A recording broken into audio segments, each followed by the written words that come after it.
Hey there, welcome to episode 70 of the Let's Innovate for Vegas audio program. I'm your host, the managing director of the Innovate for Vegas Foundation, Dan Hugo. I'm recording this in the morning of June 18, 2024. Today's episode, Excelsior, Part 2, at 2. What does that mean? Well, let's get started. Hopefully, wherever you found this audio program, you are able to see an episode description within the show notes, and only 4 links today. Same 3 as recently always, and then 1 extra one. I will commence reading the show notes, the summary of today's episode. The Innovate for Vegas Foundation, Nevada nonprofit, was formed on 16 June 2022. 2 years ago now, or 2 days ago, if you like.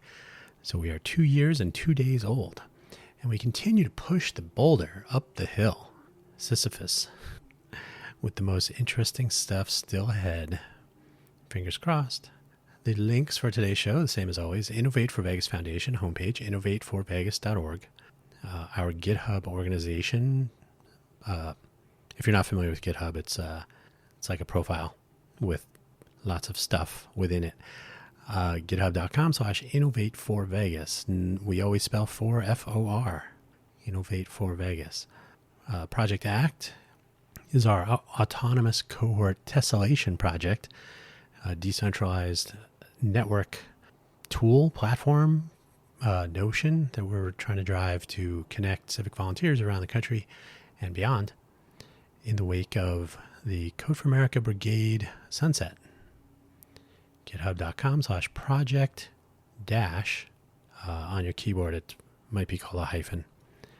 Project ACT, A-C-T. And finally, it is a Wikipedia page pointing to the great, the good, the bad, and the ugly. I'm pointing to that because I will be using that notion. I considered grabbing the famous theme. If you don't know what it is, you should seek that out. And then you'll go, oh, I know what that was. Yeah. The good, the bad, the ugly. Spaghetti Western. Delightful. Today I will be talking about the ugly, the bad, and the good. So I figured I would supply the reference. If not, the infamous theme. Who needs to violate copyrights and whatnot for the sake of open source development and various projects? So speaking of that, last week, episode 69, we talked about all of the projects. So I kind of ran down the project side of what we're doing, but there's still like the politics, the bureaucracy. Luckily, very little of that. But just doing these things doesn't just happen. It's not magic. We don't just snap our fingers and out come the results. So I thought I would talk about on this, the second anniversary of our forming, plus 2 days, a little bit more about our efforts. Excelsior means onward and upward, essentially. That is a valid definition. It's not precise, but a valid interpretation of Excelsior. So where are we going for the coming year? And this is part 2. I did part 1 in episode 34, and that was, well, kind of the same thing. It was after the International Space Apps Challenge and so on. So there was nowhere to go but up. Now we are solidifying some things, and well, let's just get into it. First of all, the ugly. So it's June. We are 6 months in on the end of the Code for America Brigade program. They sunset it at the end of 2023. My understanding is that it's still kind of lingering. I think some people are still able to use one or more of their Slack accounts, or however Slack works. A Slack, I think that's just a noun. So some people, I think, are still able to use a Slack that was associated with the Brigade program or with Code for America or whatever. Our experience with Code for America was not a great one, of course. I've talked about this before. We luckily did not pursue our reboot of the Code for Vegas organization. We formed instead our own independent Code for Vegas Foundation, a nonprofit Nevada corporation, and we would later go on to become a 501c3 public charity in October of 2022. retroactive to June 16th, 2022. So when we did try to reboot the old Code for Vegas, well, let's just say that Project Act came about in October, right around the time we filed our, wait, did we file? We received our, yeah. So anyway, it's a long time ago. It was around the time when Code for America started causing us trouble. We had, I think we had received our determination letter from the IRS on like October 12, maybe, and something like that. I think it was October 12 or 15 or something in there. And I believe it was on October 22nd, we first mentioned Project Act, which would be initially the Autonomous Cohort Transformation Project to help other organizations get away from or become independent. We'll put it that way. So the rug pull or the sunset of the brigade program at the end of 2023 was sort of written on the wall, and we sort of not exactly predicted it, but we did see a reason to consider self-determinism, getting out from under a top-down central planning infrastructure and so on. So it was ugly at the time when we received our negative interactions with Code for America. I think it's been negative for civic volunteer organizations, former brigades around the United States, because post-pandemic, there was already a thinning of the crowds showing up and participating, from what I understand. We encountered that here, but I think for different, deeper reasons. But it was, from my discussions with people in different parts of the country over the last 2 years, it's not a unique situation to have fewer people showing up, fewer people taking part, fewer people going the distance, if you will. So this was not a good event. It was an ugly event to have this happen. The already reduced crowd sizes, and by the way, it's not a numbers game, but if people are interested and they show up multiple times and they start working on projects and collaborating, that's a good direction. But if those people feel disenchanted, disillusioned, dissed, so when Code for America ended the brigade program, it was sort of, and then at the time there was some other kerfuffle. I think it was a layoff situation at Code for America Labs, which is a California nonprofit. That's the actual entity. So when Code for America did all this, it sort of, I think it was like a 1-2 punch. I think it was, sorry to be violent, I think pandemic times pushed people into online gatherings over in-person gatherings. There's been a lot of things, a lot of stuff to worry about or to be concerned with or to keep track of in the world. The world of news and information is tricky on its own, so keeping track of civic volunteer efforts has been maybe not on the top of everyone's list, and people who were participating maybe are wrapped up in other things. So to have the brigade program sunset really, in my opinion, did not help the mindset and the kind of reboot, if you will, of the brigades individually, right? Maybe not as part for Code for Vegas, but to get the band back together, as they say, right? Re-engage with people who were engaged, keep the people who are still engaged, and then continue maybe finding additional people, additional interested parties who want to participate in community elevation projects, open source development, and so on. The road ahead is uncertain, but certainly clear. Clear of obstructions. I laugh because I think there's a road ahead. I hope there is. The larger issue with something like Code for America chose to do is the fragility of the cadre of volunteers already facing post-pandemic delusions, like I said.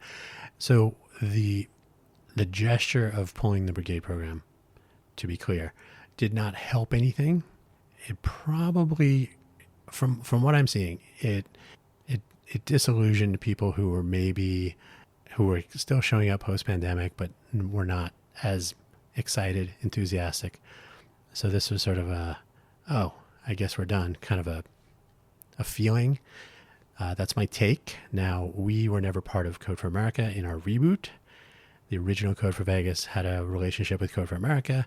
I believe it was before there was a formal brigade infrastructure in place. That's what I've come to understand from our outgoing director, Sean Looker. He was the co-captain, co-founder of Code for Vegas. So he helped us get up and running. Good 2-year run.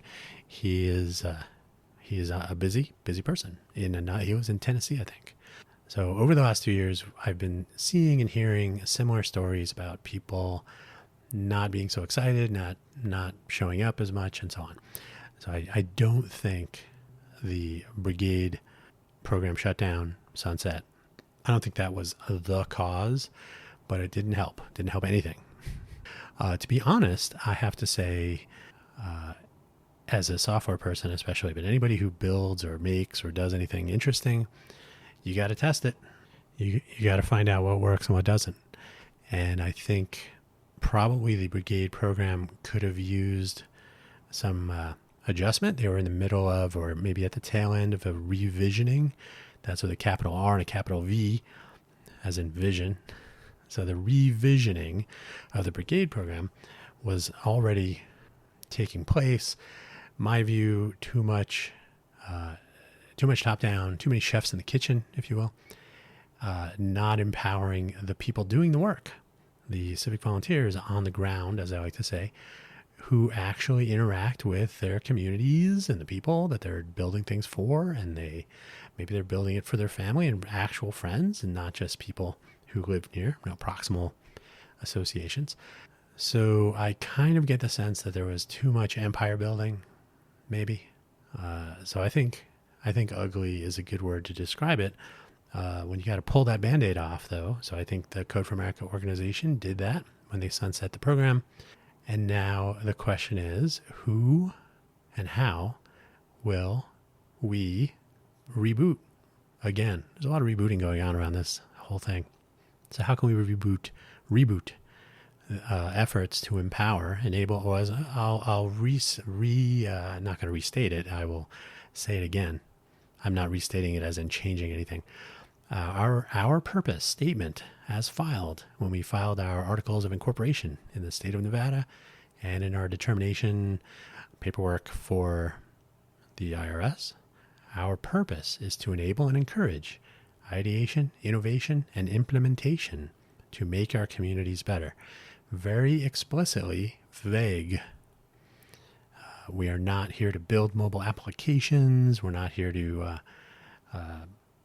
build a new social network. We're not specifically building. First of all, we're not building software or applications.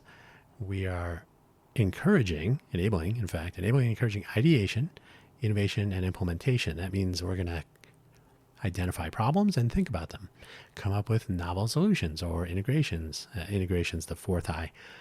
I didn't put it in there. That one's sort of optional or optimistic. It's implied, another I word. So we look around and we see, what could we fix? Somebody should fix that. Why couldn't it be us? So we can identify and ideate about, what could we do here? We can innovate. We'll come up with nobody's doing this. Let's try this idea. And from a coding standpoint, I've always called this fearless coding. I can't remember when I first started saying this, but fearless coding is where you can just try ideas and there is no upper management. Now, this doesn't scale well, so fearless coding isn't always great if you're trying to release software. It's tricky to do in a workplace if you're on a schedule with team members who are like, hey, stunt guy or stunt person, what's with the fearless check-ins? You're breaking my code here. So it's not something you can always do, but in a volunteer organization, we don't have any actual release cycles at this point. So trying out ideas is encouraged, and we want to enable that. So once you are innovating and trying things out, and then we can implement these ideas into working solutions. Now, it sounds like I'm talking only about software, but sometimes there's a hardware technology component. Sometimes it's merely logistical. Snap the fingers, problem solved. Now, logistics, visualization, so artwork and creativity. Not that coding is not creative. And not that creative people don't use code in some way. Some people do a little bit of both, or a lot of both. I always say that not everything is code, not everything is an app. So we could build hardware prototypes and deploy things. I've had this notion of the CERT radio along those lines. We can look at signage and other visualization of instructions for this oasis in the desert that receives upwards of 40 million people visiting every year, according to the Las Vegas Convention and Visitors Authority. And why would they not be completely honest and transparent about that? So the crowd of people visiting our city doesn't always speak English nor Spanish. So what is it like moving through the greater Vegas area as a non-English speaking visitor? You're here to enjoy, you're here to spend money. That's what everybody loves, right? You're here to spend money, but have a good time, enjoy yourself. Maybe it's a vacation, maybe you're here for a trade show or something. And this is not, I'm not thinking about this as a business venture. I'm thinking about people moving around. So because they don't live here, well, they're still people. So what are the unique challenges of someone visiting a destination city like the greater Vegas area? Everybody thinks about the Strip, but there's a little bit more going on than that. So what is it like when you come here and you don't speak English, you don't speak Spanish? Those are the main two languages, thanks to census data, that get the attention. I believe number 3 is Tagalog. Hope I'm saying that right. But after that, the visitor population doesn't get census data reported for places they visit. So who knows? Who knows if German or Japanese or Polish or the list goes on. And I've encountered people from different places visiting our little place here. And I often run into them at bus stops since I make use of our transit system. System is probably the wrong word there. Attempt. I'm trying to be helpful sometimes when I encounter people who are looking a little lost and they try their best English. Like, do you speak, well, there's a lot of pointing at phones and maps and attempts to be helpful. This is a problem that technology has solved somewhat with translations and so on. So these are things we can actually try and elevate our community. And by the way, we don't have to limit ourselves to the greater Vegas area. So that's why our projects are not Vegas specific. The one project that was, which will come up towards the end of today's episode, was called My Vegas, kind of a little play on, what is it? There's a gaming platform, I think, called My Vegas. And there was some other thing. But anyway, My Vegas was about, hey, I live here. And it was the user interface for a smart city. So it's web first, mobile web first, tools to interact with city data, open data platform, content, which there's lots of, as long as you're an ArcGIS fan and you like blue dots on maps all over the place. But the way to interact with the city could be through novel, innovative methods that could be developed by people who live here, who are curious and interested. They want to engage in some fearless development. Like, hey, let's just try this out. And then 40 million people every year come here. Maybe some of them will say, oh, I like this way of figuring out where I'm going as a non-English speaking visitor. I prefer this way to the none that I found elsewhere. So yeah, the idea is to enable that kind of stuff. And it's been tricky if people are disenfranchised, disenchanted, disillusioned. So in other words, they are not enabled and encouraged. They have been rug pulled and they are no longer sure that they really want to do all this stuff. Like, why bother? And so that is kind of ugly, because there were many people. There were more than 2 or 3. There were a lot of people. And if you look at Hack for LA, they seem to have turnout. People continuing to work on their various projects. So that's one example. There are other places around the country where I think they're doing a little bit better with retaining civic volunteer effort. It's always fun when a civic volunteer project depends on, some 3 or 4 people to show up and continue contributing. And if they all decide, meh, and they leave, there might be other people who were maybe junior contributors, or maybe, depending on how the work has been divided up, those people were essential, and now somebody has to take over the project and pick up those tasks. Maybe it goes to the people who are already working on it. Maybe they don't have the skill set, whatever it was. It doesn't have to be the coders. It could be any of the roles involved with getting a project into a deployable state to implement. So then it's possible that the wheels just stop turning, and that can be remarkably frustrating and flustering maybe. I have worked at companies myself, companies that were paying me. If a project just gets canceled, you've been staying awake for days and putting in the hours and trying to make it work, and then you're getting it's actually working now, and this and that. And then to suddenly hear the pencils down, we're stopped, we're not working on this, so we're moving on to something else. That can be very frustrating, and even more so when there is nothing else to move on to. Hence the frustration, the disenchantment and disillusionment with the rug pull. That's my word. It's a sunset of the brigade program. So there is a general, and again, this is based on my conversations with various people. There's a general decrease in momentum in general. But luckily, there are pockets. There are small groups. There are small cohorts, pockets of motivation. And now that Code for America has abdicated, there are opportunities to try new ideas wherever we can reach people and groups still interested in open source community elevation efforts. So if there are people around, it's almost like gathering the rebels.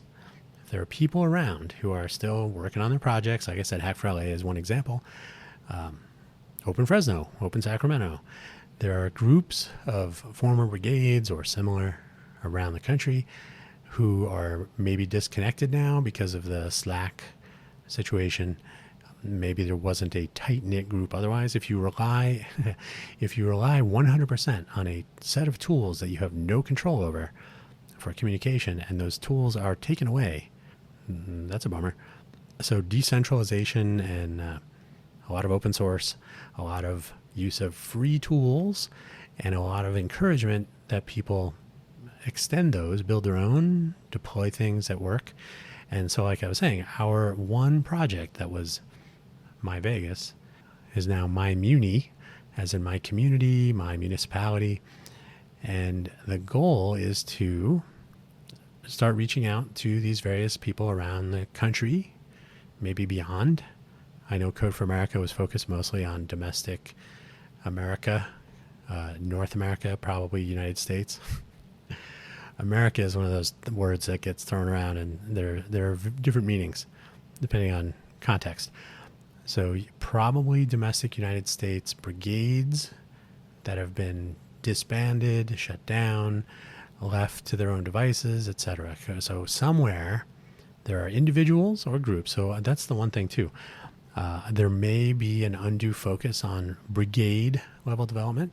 So if you are one person, say in the greater Vegas area, who is actually trying to pursue community elevation, civic volunteer projects, you could either consider yourself completely alone and isolated, or you can participate in projects that other people are working on, and those projects may benefit where you are. So that's part of the notion that we're driving, is that individuals and groups from different places can contribute or collaborate, and the outcomes will hopefully benefit all involved in their specific projects. Maybe skills will be learned, maybe bugs will be closed, maybe ideas will be shared, and so on, without focusing on, well, we only have 5 people working on this one project that will serve our communities here.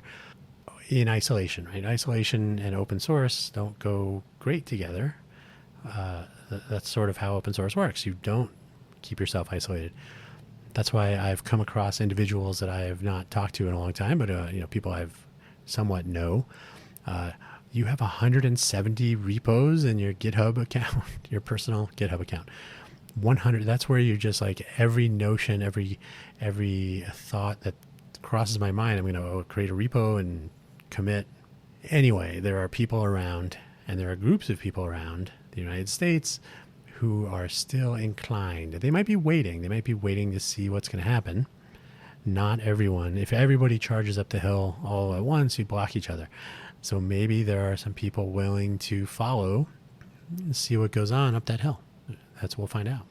We have to be able to reach them though. So that was the ugly. Now the bad. This is more focused on the Greater Vegas situation. So support for our civic volunteer organization here in the Greater Vegas area has been profoundly soft for 2 years. There were very few people who were proactively engaged or proactively interested. I don't mean kind of the pat on the head and the pinch the cheek kind of thing, like, oh, that's so cool, that's so good that you're doing that. There are some people in our local staff, government offices, agencies, NGOs. Don Jacobson, of course, I've mentioned him by name several times. He is the exception. For the most part, and this is a cultural issue across the city, there's a lot of, whether it's personal or work-related solipsism, so a lot of focus on what I am working on. What is it going to do to help me if I give you any of my attention, respond to your contacts, etc.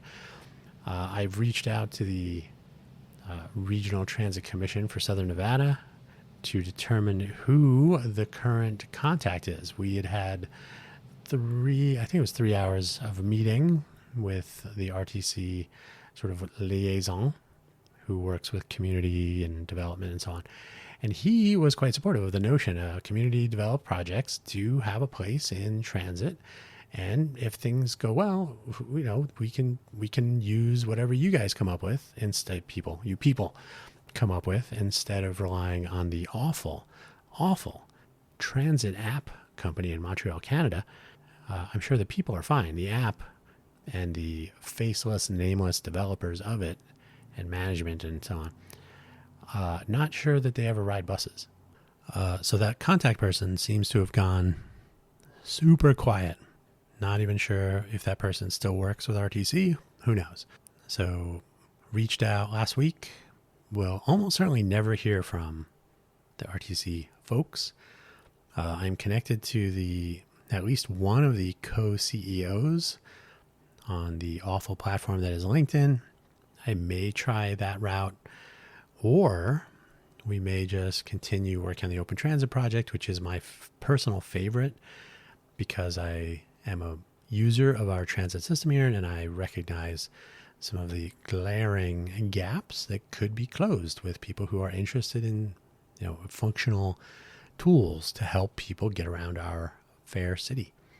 I'm one of those people who tries to get around. So there are a few things that we can do without talking to RTC. By the way, RTC does not, they make data available, real-time data available through Swiftly. Swiftly is a company in California, co-founded by a person who went to my college. I've been to webinars with them and so on. Swiftly, interesting company. They capture real-time data, they package it up, and they post it so that app developers can make use of the data in real time. So update it every 10, 20, 30 seconds, somewhere in there. RTC makes no guarantee that data will continue to be available. Their developer page, there are three actually, but there are two real-time feeds that they make available. The third one, trip service alerts, they don't seem to publish, or maybe they do, and I just couldn't find it.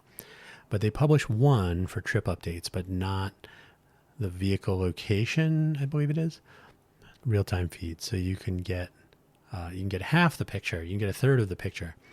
Luckily, the other third, the real-time location of each vehicle, is also apparently published. I've looked at it before. I haven't looked at it recently. They've changed the names of things. They've moved URLs around.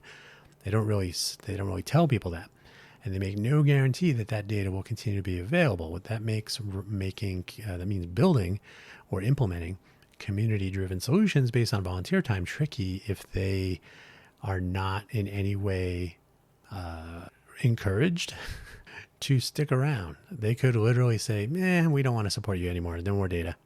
And that would have a chilling effect. That would be almost like Code for America canceling the brigade program.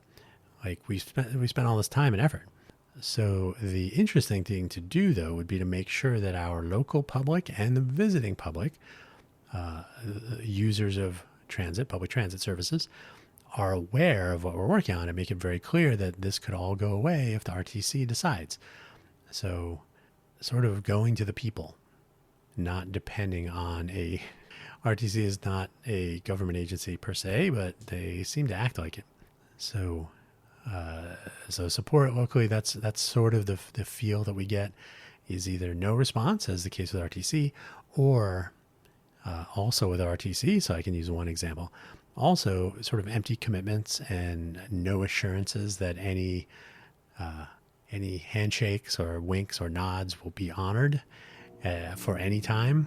Everything is quite literally, maybe.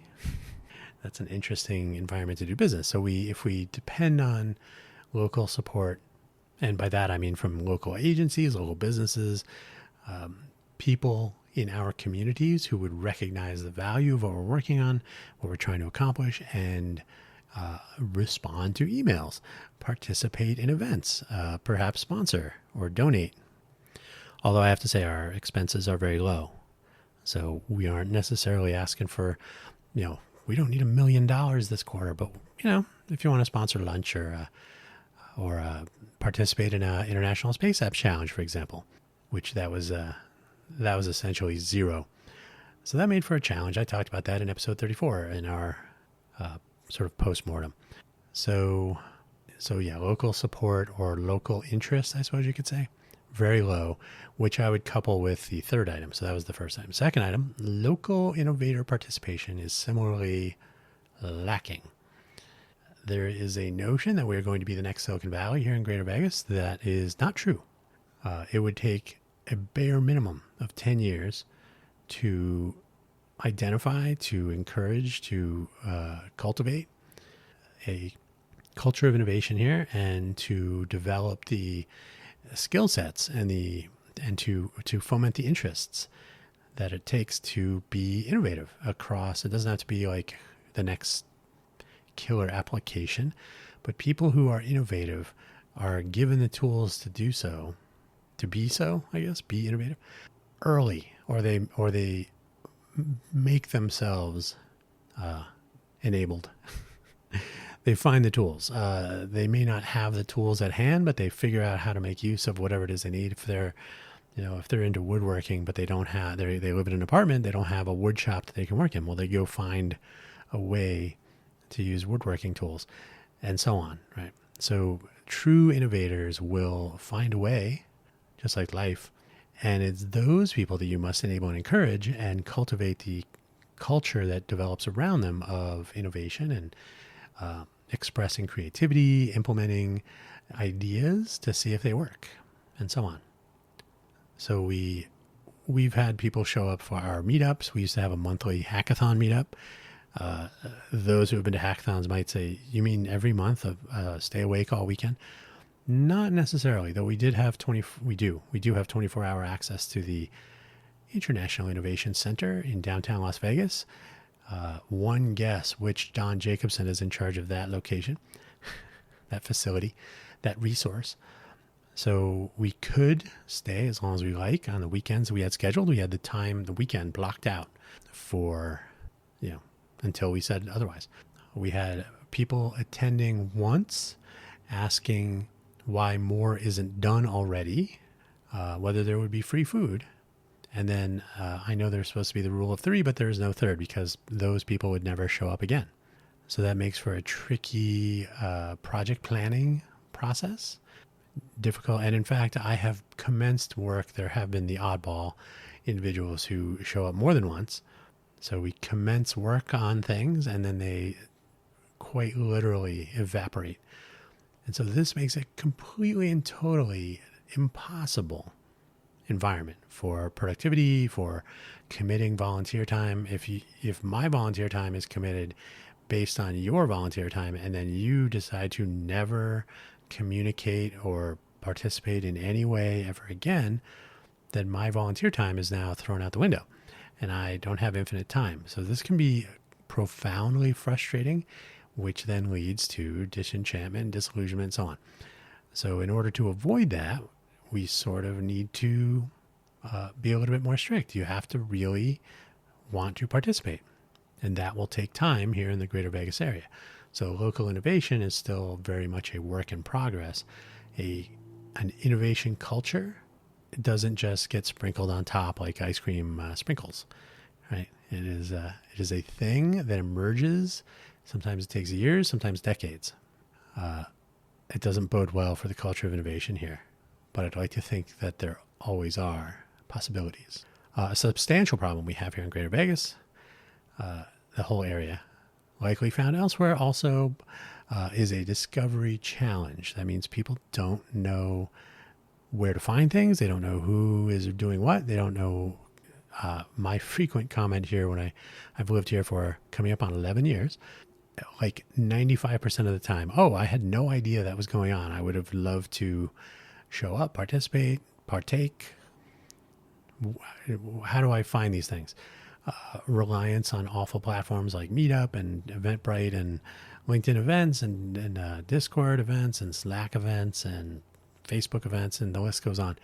These are all little silos. It makes it very difficult to figure out what's going on. There's a platform here called tech.vegas, and there's 3 sites, tech.vegas, create.vegas, and network.vegas. None of them are good. They're all run by the same person. They're all the same platform. They are essentially as good or bad as Meetup and Eventbrite and all those. So no real innovation whatsoever, no help trying to find things. There's plenty of social media, so if you want to try to figure out from TikTok what's going on, good luck. There's no shortage of influencers, so if you want to find out the 10 best coffee shops in Vegas, they've probably done an Instagram reel or a TikTok video or whatever. I got to find, where are these places? Okay, good luck with that too. So there's a lot of noise though, so your algorithms are deciding what you find. And those algorithms are designed not to make you happy. They're designed to keep you happy, just happy enough so that they make enough money to keep going. So the motivation is to profit from your attention, not necessarily satiate that attention. They have alternate goals, and determining who finds what is left to them. This makes discovery of anything. Are there other innovators here? Who knows? Difficult to find them if you don't know the right meetup group to participate in, and if the meetup group even shows up. So it makes discovery a non-starter in some cases, which can be a challenge to get the, if anybody remembers their high school biology, the activation energy for a process, reaching that level, the activation level, can be tricky. And if you are only encountering confusion, lack of information, events getting canceled, nobody showing up and not getting canceled, not being able to identify and locate and connect and communicate and so on, these can be disillusioning, disenfranchising, disenchanting. So all these things can stack up and make for a potential, someone who has the impetus to want to become involved, who does not face. Now, I'm not saying you have to do the work for someone who's feeling entrepreneurial and innovative, they will try to find a way. But if there are only roadblocks in place, it can extinguish that flame early. And that is, it's a catastrophe that is unrealized because you have to understand what you don't have in the future. So you have to sort of think outside the box or have had that experience. And here it's more of but we got Formula One and we're getting a baseball team. So priorities are different. Not to say there's no innovation, not to say there are no entrepreneurs. There is some innovation and probably more than we know. And there's a lot more entrepreneurs in Vegas than most people know. As my Cafe Genius Impresarios episode from last week told me, I had never really looked this up before, but apparently 80% of the small businesses in Nevada are one-person companies. So I thought that was interesting. So there are at least those people who are driven enough to build their own company without relying on employees, without giving people jobs in our economy, but without, going their own way. And this is on par or aligns nicely with the 82% single employee-free small business rate found in the United States on the whole. If you visit the Cafe Genius Impresario's audio program, wherever you found this one, there is a collection of links in the show notes, or you can just listen to the episode and go from there. So if we can take the energy that we find, if we can find it, and we can take that energy and, like starting a fire from one little teeny tiny hot coal that we've managed to spark with our flint and steel, or spinning a piece of wood with a leather thong across a small bow. If you've seen Castaway, you have some idea of that. So if we can take that and run with it, then there's maybe a chance. But if only obstruction is found, those small flames can be easily extinguished early, and that's unfortunate. So let's talk about the good stuff. This is it's getting depressing. There are the good. There are still a few people out there around the country, and maybe even in Vegas, still working on various projects for good. I say a few because there's really no easy way of knowing. It's really not easy to track people down. How do you advertise without a central sort of figurehead, whether they were good or not, a sort of central target? Oh, I will check out Code for America. I've heard of that. Maybe that's a place to start. So without some sort of a synchronizing beat, a drum beat, right? Without something doing that, and you can look at Hacktoberfest coming, October every year for the last, I think it's 12 years. Hey, start your open source contribution journey in October and find help wanted projects and so on. So there are things like that, but on a continuous, going on all the time basis, it can be somewhat tricky. There used to be a pitch about maker spaces, was that if you had no idea, you had an idea, let's start that over. You have a notion in your head, you have an idea, you have a drawing, you have a concept, you have a notion that you want to make. Where do you go? What do? You go and you follow that we have a maker space. You go to the makerspace and you say, hey, I want to build this thing. Here's a drawing, or here's the concept, or give me a whiteboard, let me sketch it out. And someone at the makerspace may say, oh, do you know how to use a scroll saw or a lathe? Or do you know how to use a water cutter? Or do you know how to use a laser printer? Laser printer. Do you know how to use a 3D printer? Do you know how to use anything, right? Fill in the blanks. And so in this community sort of talent sharing, almost like an informal production by street, almost an informal mentoring or apprenticeship type thing, kind of get you up and running. Now, obviously, in some cases, the safe use of equipment that has like spinning blades and things, you want to make sure you are getting the proper training ahead of time, safety equipment, use of extension devices to push things through spinning blades, guards, protective eyewear, gloves, closed toe shoes, steel toes if you can. So all those things still apply. But the journey of turning an idea into a tangible thing, and it could be, if only I had the kitchen equipment I need to try this cooking concept that I have. So what do you do? How do you do that? There are ways to do these things. And if you are truly entrepreneurial, you will find a way. That's just always the way it is. Those are the people you want to make sure get enabled. And you have to discover those people. You have to be able to connect them with the resources that will empower them, or that will get them to the next step in their journey of discovery and exploration and innovation and so on. So connecting with people, finding people is an important first step to know that they're probably, in some cases, and maybe in many cases, ready to pursue their ideas on their own, but to enable discovery, there are other people that are doing something similar or who could benefit from my skill sets as they are, etc.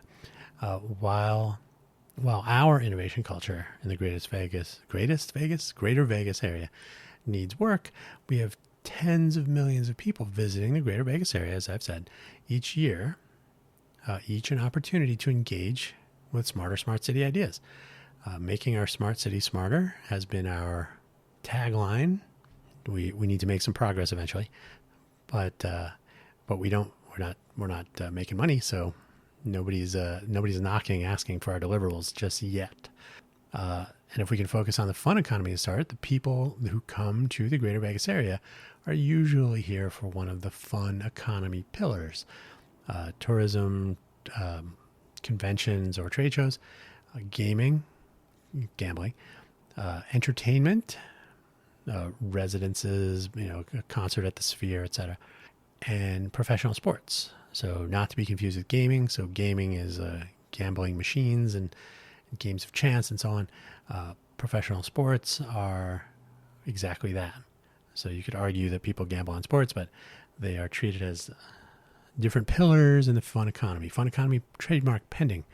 The University of Nevada, Las Vegas Office of Economic Development, believe it or not. We can collaborate nationally, even globally, and try out these ideas. They don't necessarily have to be fun economy, but you might as well start there and try out these ideas on visitors from near and far. If you take the Open Transit project, that was our first hackathon over 2 years ago. People who come to visit Vegas, I have talked to them, not all 40 million, but I've talked to more than 5. The sentiment is essentially universal. The buses here suck, and I can't really argue. So if we enable people visiting here to have a useful public transit experience where they do not have to spend money on a Lyft or an Uber, they don't have to spend money on a taxi, they just want to go up and down the strip. How does the deuce work? I'd like to go off the strip. Is there a way to catch the bus, or do I have to wait for, in order to get a Lyft, if you're near the strip, you have to go to one of the resorts. They can't pick you up just anywhere. So it gets to be a little tricky. You could argue that public transit, they also have to pick you up in particular places, but options to get around. So a more workable solution developed by people who actually use public transit and who care that the people in their communities use public transit and do so effectively. Not true when your company in Montreal wants all of the customers and doesn't express much care through deed or word or deed. Doesn't express these things on the individual basis. If you spend your time trying to get all of the customers, you cannot spend your time on one. So a better experience that might be obtained, I guess, by these visitors is one way to advertise the effectiveness, the fruitful outcomes of civic volunteerism, civic volunteer efforts, and it would be another step towards making our smart city smarter. So we actually benefit directly, maybe not financially, although I'll get to that. But you can actually see results, see outcomes, get direct feedback. I will say, from working in a large semiconductor company in Oregon with offices in different parts of the world, it is one thing to work on a project in a cubicle and go to meetings and project management meetings and your manager meetings and all manner of meetings, lots of slide decks and conference calls and so on. But when you actually interact with the people using the thing you're working on, people who benefit from it, when you hear the feedback of people who have suggestions and they're good, we didn't think about that because we sit in our cubicles all day. We don't actually interact with other humans. So we built this thing for you without talking to you. True stories. So if we actually encourage that and enable it, and maybe even some co-creation, you can look that up, co-creation with the visiting and resident public, we can actually have very positive experiences and interactions. And that can turn into employment for people who take the time to volunteer their time. Maybe it's a 20% project. Maybe on Fridays they spend a few hours. Maybe they work with 2 or 3 people on a part of an overarching project, or who knows. It's we get to figure out what works best. We can start with our Agile for Volunteers, and we can adjust so that it works for people who want to contribute their time and who do so. This is not a draconian organization in that respect. In order to respect the time of all who offer it, we have to have some rules, like you got to show up when you say you do, when you say you will. Agile for Volunteers is not about stand-up Scrum meetings and all that.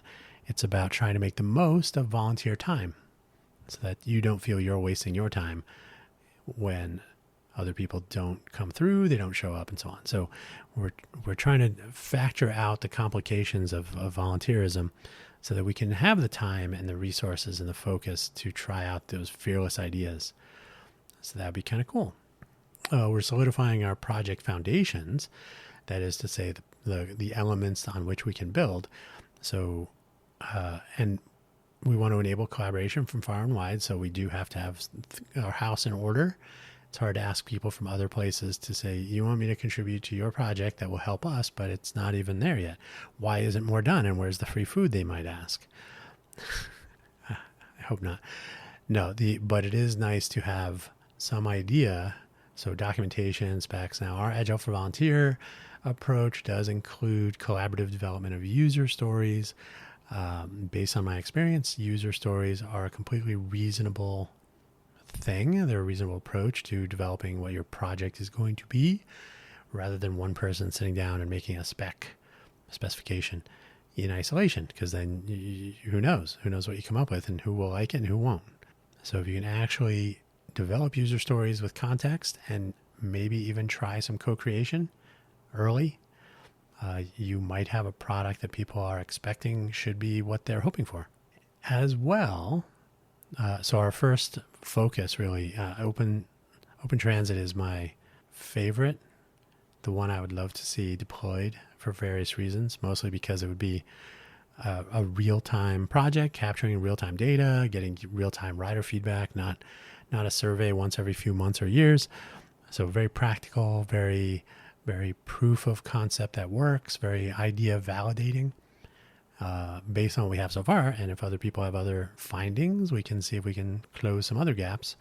But getting that up and running, my favorite thing, my tied for first maybe, is our MyMuni and Welcome projects together. Welcome, as in Welcome to Fabulous Las Vegas, is MyMuni, but geared for visitors, people who don't live here.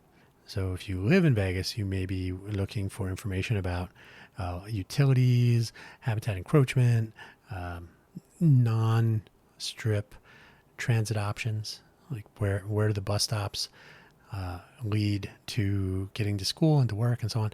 If you're visiting here, you have a different set of priorities, different set of focal priorities. So they're kind of two sides of the same coin. But here we intend to try out our labs approach. Labs is something I've talked about for almost 2 years now. I've distilled it down to, I don't want you to work for free, but I want you to be willing to work for free. So if you can commit yourself and some of your time and your skills and your background and your willingness to participate, if you can commit that and we can deploy, our goal is to enable people who use these things to connect directly with the people who do these things, the volunteers themselves. There's no paid management structure giving orders to unpaid volunteers and then taking credit later when the products are launched. I'm talking about you, Code for America. So if we can actually accomplish things, we can do cool things. The idea is to take some of the, so you would no longer be a volunteer for Innovate for Vegas Foundation. At that point, we would deploy at some sort of an arm's length or greater entity could launch a commercial. Think like open source WordPress versus a WordPress based deployment that actually generates revenue, advertising, and so on. So we can do something like that, and the people who contributed to the project can realize some benefits, financial, or perhaps, well, it looks good on your resume. So somebody were to come along and say, hey, I want to hire the team that built this. Well, step this way. They're right over here. So there would be no attempt to obscure the people who actually enable these things, because that's a broken system. So labs should be put into first use, actually have a deployed thing in the coming weeks and months, so we can actually try this out, sort of a proof of concept, although it already works. The WordPress example, anytime you have open source software that gets monetized, like say Android, it's based on open source software. Most of our cloud services that everybody depends on for the internet nowadays, and It's all open source software, but it's been commercialized. It's been put to commercial use, but you can still find out, hey, they're using Postgres. Okay, that's an open source project, postgres.org. So they're able to build a business on top of that and pay people. Linux Foundation, GNOME Foundation, hey, Innovate for Vegas Foundation. We can actually empower volunteers and attempt to coordinate and focus volunteer energies and expertise and willingness to contribute to creative works. You can turn that into deployable things. And sounds like I'm just talking about software, but anything, all of the things that go together to make a big thing that will help solve other smaller things. Hopefully you followed that. So the foundation can drive the development, can attempt to get sponsors and donations for those free food items. As I would say to that, my response to that was always, did you want to come here for free food, or should the free food come here for you? So if we have people committed and working on things, we can approach sponsors and say, hey, would you like to be a part of this effort? And, t-shirts, snacks, whatever it is. If nobody is showing up to events, or if they're showing up looking for free food first, it's really difficult to sell that. It's an empty room. What do you guys need food for? Exactly. So the food can come for you. So as we reach the point where we can actually show and not tell about the MyMunity/Welcome project in our labs deployment, and we can enable people to see, smell, taste, hear, they can actually try out these notions of what civic volunteers can do with open source software. And then we can start asking about participation from communities and non-governmental NGOs, non-governmental organizations, city governments, whether they want to be supportive, etc. And we can collaborate without a central authority, not without one that's willing to pull rugs out from under us. A decentralized, bottom-up, as in the people doing the work, should drive some of the connection, the communication, the collaboration. And we can do that. And so that's what Project ACT is. And that is where I believe we will reach a point where we can actually get that boulder up the hill, the Sisyphean, Sisyphus? I think it's Sisyphean tasks that are before us. And ideally, we'll have more participation locally. That still should be a thing. No place with a population of, Clark County, 2.3 million people.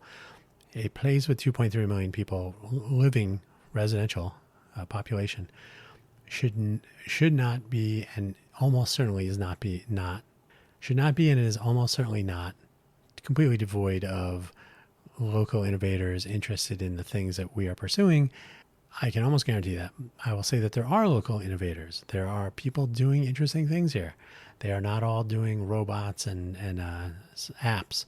They're doing interesting things. These are the mindsets that we should be cultivating if we want a culture of innovation to establish and flourish here in our entrepreneurial innovation ecosystem. So that's sort of that is the upward part, and so onward. And that is why I will come to an end of today's episode. Don't forget to check out our website, innovateforvegas.org. There's a link to our GitHub on there too. There's links to those in our episode description, which you should have access to with this episode, wherever you find your podcasts. And finally, don't forget The Good, the Bad, and the Ugly. Good movie. Go see it. Thank you for listening as always. Take care.